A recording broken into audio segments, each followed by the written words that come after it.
Digital યુગ આ daily local news channel of Bharuch. Saykha જીઆઈડીસીમાં આવેલ મિનલ કંપની નજીક એક આઈશર ટેમ્પો પલટી ખાઈ જતા અકસ્માત સર્જાયો હતો.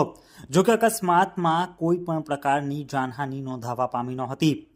સમગ્ર બનાવ અંગે પ્રાપ્ત થતી માહિતી અનુસાર વાગરા તાલુકાની સાયખા જીઆઈડીસીમાં આવેલ મિનલ કંપની નજીક એક અકસ્માત સર્જાયો હતો, જેમાં આઈશર ટેમ્પોના ચાલકે ટર્નિંગ ઉપર કોઈ અગમ્ય કારણોસર સ્ટીયરિંગ પરનો કાબુ ગુમાવતા ટર્નિંગ ઉપર જ આઈશર ટેમ્પો પલટી ખાઈ જતા અકસ્માત સર્જાયો હતો, જેને કારણે વાહન વ્યવહાર પણ પ્રભાવિત થયો હતો.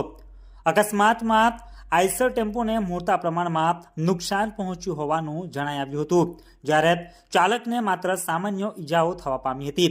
જોકે સદનસીબે ઘટનામાં કોઈ જાનહાનિ નહીં નોંધાતા ઉપસ્થિત લોકોએ પણ રાહત અનુભવી હતી. પલટી ખાઈ ગયેલા આઈશર ટેમ્પોને હાઇડ્રા ક્રેનની મદદથી ઉઠાવીને માર્ગ પૂર્વવત કરાયો હતો.